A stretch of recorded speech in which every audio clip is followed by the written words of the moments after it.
Hi everyone, my name is चाहत और मैं आज आप लोगों से हिंदुस्तान की पहली फिल्म राजा हरीशचंद्र के बारे में बात करूँगी। मुझे फिल्मों से बहुत प्यार है, एक्सट्रीमली प्यार है। मुझे मूवीज़ देखना, मुझे उसके बारे में पढ़ना, कैरेक्टर्स के बारे में पढ़ना, डांसिंग, आर्टिस्ट के बारे में पढ़ना, उनके बारे में जानना, कोई मूवी कैसे बना था इस बारे में पढ़ना मुझे बहुत ही पसंद है। Just love films. हिंदुस्तानी हूँ और हर हिंदुस्तानी को मुझे लगता है कि मूवीज़ से बहुत प्यार रहा है। मूवीज़ का इम्पैक्ट हमारे देश में बहुत ज़्यादा है, ये मुझे लगता है। एंड उनमें से मैं भी हूँ, बट उन सबसे बेटर हूँ। ऑफेंड मत होना, मजाक कर रही हूँ। मुझे बहुत ही प्रेम रहा है फिल्म से, तो मैंने सोचा क्यों ना मैं आप लोगों से फिल्म्स के बारे में बात करूँ, मुझे जिसमें सच में खुशी मिलती है। तो आज मैं आप लोगों से राजा हरीशचंद्र, हमारे हिंदुस्तान का पहला फिल्म, जी, राजा हरीशचंद्र हमारे हिंदुस्तान का पहला फिल्म था जिसको बनाया था दादा साहब फाल्के ने। दादा साहब फाल्के एक बहुत विजनरी इंसान थे, बिकॉज इतनी बड़ी पहला फिल्म का शुरुआत करना, निर्देशन करना, खुद एक्टिंग करना, वो इंसान का दिमाग ही कितना क्रिएटिव हो सकता है, कितना विजनरी हो सकता है, दूर तक देखने वाला इंसान।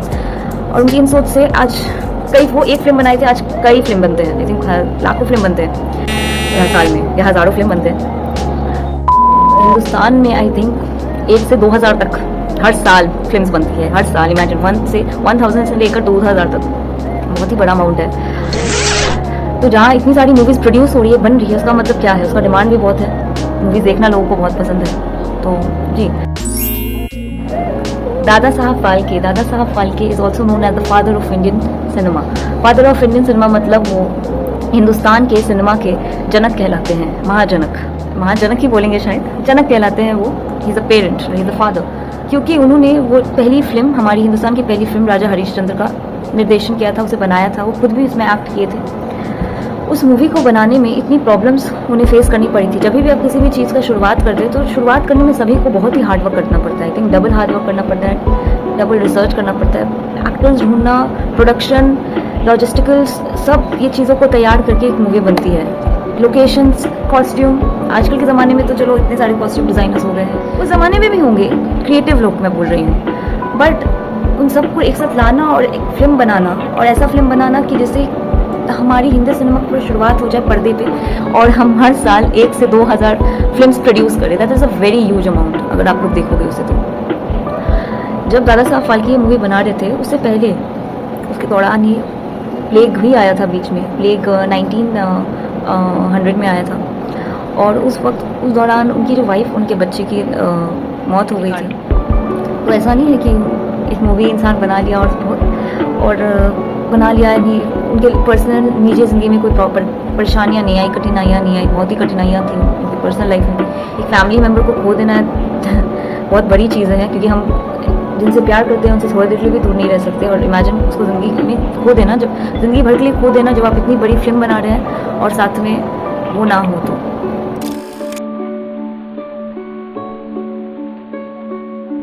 दादा साहब फाल्के को पहला जो इशू सॉल्व करना था, वो था टेक्निकल इशू, इक्विपमेंट्स लाना। उस समय इंडिया में ये सब चीज़ें नहीं होती थी, पहला फिल्म बना रहे थे वो। उन्हें इस चीज़ के लिए जो मशीन्स थे, जो कैमरास थी, उन सबको लाने के लिए उन्हें लंदन जाना पड़ा।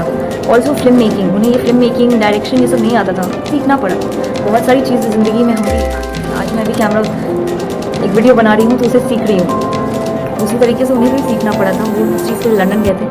लंदन में जाके उन्होंने इक्विपमेंट्स खरीदा, टेक्निकल ज्ञान लिया, फिल्म मेकिंग का ज्ञान लिया। जब वो वापस आए, ये दोनों चीज़ें थी। दूसरा, फंडिंग। एक मूवी को बनाने के लिए फंड की ज़रूरत होती है, फंड की आवश्यकता होती है। उन्होंने अपने पैसे लगाए, लोगों से बोरो किए। लोग उन्हें पागल भी बोलते थे कि ये क्या कर रहा है, ये नॉर्मल चीज़ें हैं। अगर पागल कौन होता है? मेरे अंकल ने ये बात बताया था, पागल हम उसे कहते हैं जो हमसे थोड़े अलग रहते हैं। तो वही उन पागलों में से थे जिनका विजन बहुत बड़ा था। मुझे माफ़ करिएगा ये शब्द यूज़ करने के लिए, बट या वो इतने विजनरी थे। और चौथा, प्रॉब्लम्स। उन्होंने आर्टिकल्स लगाए, न्यूज़पेपर में लगाया कि उन्हें एक्टर्स की आवश्यकता है, अभिनेत्रियों की आवश्यकता है। जो अभिनेता थे वो चलो मिल भी जाते, पर अभिनेत्रियाँ, 1913 की बात कर रही हूँ, उस वक्त ब्रिटिश का भी राज चल रहा था, ठीक है। उस ज़माने में अभिनेत्रियाँ मिलना was not an easy job, because उस ज़माने के जो लोग थे एक्टिंग को अच्छा नहीं मानते थे, फॉर वट एवर रीजन्स। तो एक एक एक्टर ढूंढने में इतनी मुश्किल नहीं हुई उन्हें, बट एक अभिनेत्री ढूंढने में उनको काफ़ी कठिनाइयों का सामना करना पड़ा। वो प्रोस्टिट्यूट्स के पास गए, वो डांसर्स के पास गए, नॉर्मल लोगों के पास गए, बट दे वर नॉट, कहीं ना किसी तरीके से रिजेक्शन मिल रहा था। तो उनके पास कोई ऑप्शन नहीं था कि एक मेल एक्टर को एक मेल पर्सनालिटी को एक एक्ट्रेस के रूप में पर्दे पे दिखाना, अभिनेत्री के रूप में पर्दे पे दिखाना। वो थे हमारे Anna Solanke ji. Anna Solanke was playing the role of Taramati. Harishchandra, 3 protagonist थे अगर आप देखो तो, राजा हरीशचंद्र, तारामती एंड उनका राजा हरीशचंद्र और तारामती के पुत्र रोहित तत्व। तो इन तीनों का जो कैरेक्टर मेन था और इन तीनों को पोर्ट्रे किया था, पहला राजा हरीशचंद्र खुद दादा साहब फाल्के जी ने किया था, दूसरा अन्ना सोलंके जी ने किया था तारामती का रोल, जिसको ढूंढने में उनके पसीने छूट गए थे क्योंकि कोई यहाँ ही नहीं बोल रहा था। और तीसरा था रोहित तत्व का, वो उनका रोल दामोदर, तीसरा रोल था रोहित तत्व का जिनको प्ले किया था दत्तात्रेय दामोदर दापके जी ने।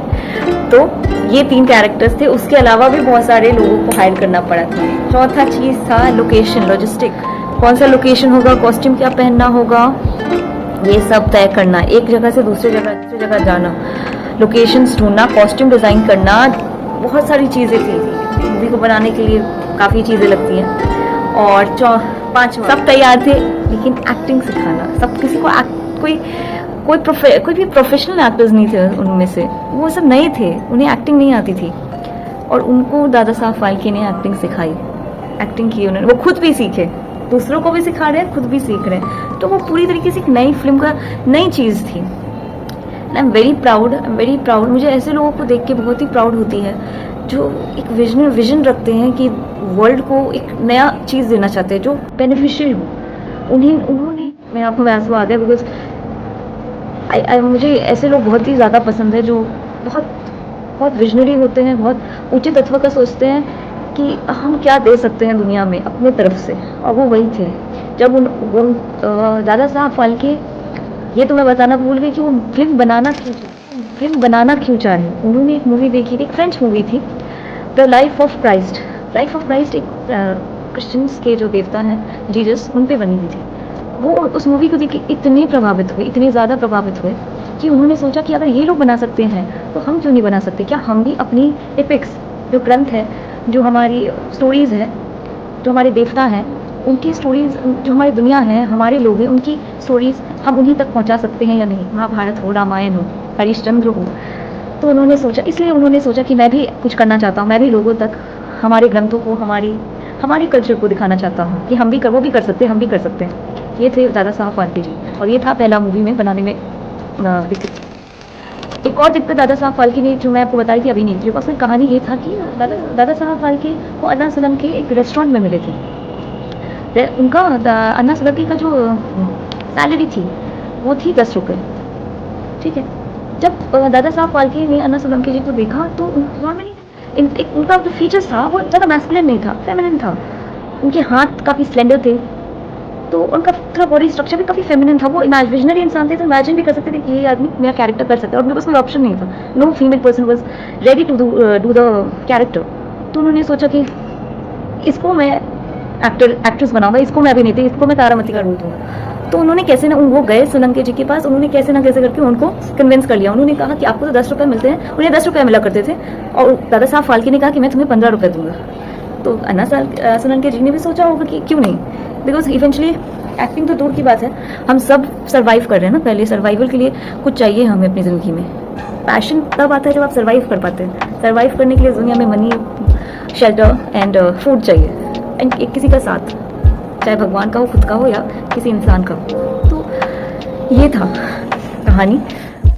उसके बाद ये मूवी फाइनली रिलीज़ हुई 1913 में, 3 मई को 1913 में ये मूवी रिलीज़ हुई फाइनली। एंड इस मूवी के रिलीज़ होते ही सब हैरान हो गए, सब शॉक्ड हो गए कि क्रिटिक्स की तरफ से, ऑडियंस की तरफ से इतना अच्छा रिमार्क्स आया कि उसके बाद दादा साहब फाल्के ने पीछे नहीं देखा और वो फिल्म्स बनाते गए।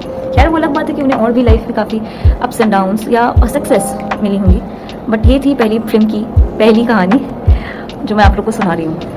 Thank you very much. Namaste, and I hope you all have a very, very, very, very good day. Thank you very much.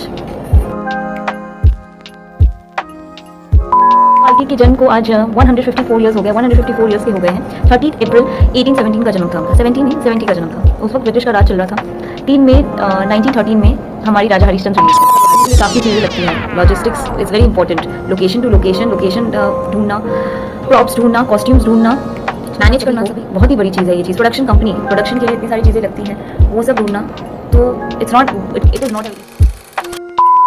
Phalke का जन्म 1870 तिम्बक के महाराष्ट्र में हुआ था। ही वॉज अ ब्राह्मण, महाराष्ट्र ब्राह्मण थे वो। तिम्बक एक जगह, एक सिटी है महाराष्ट्र में, तिम्बकेश्वर टेम्पल, शिव जी का टेम्पल है, अगर आप लोग जानते होंगे। तिम्बकेश्वर टेम्पल आप लोग जानते होंगे, वो एक शिव जी का टेम्पल है, ज्योतिर्लिंगाज में आता है, वन ऑफ द ज्योतिर्लिंगाज है। एंड वहाँ जन्मे थे दादा साहब फाल्के।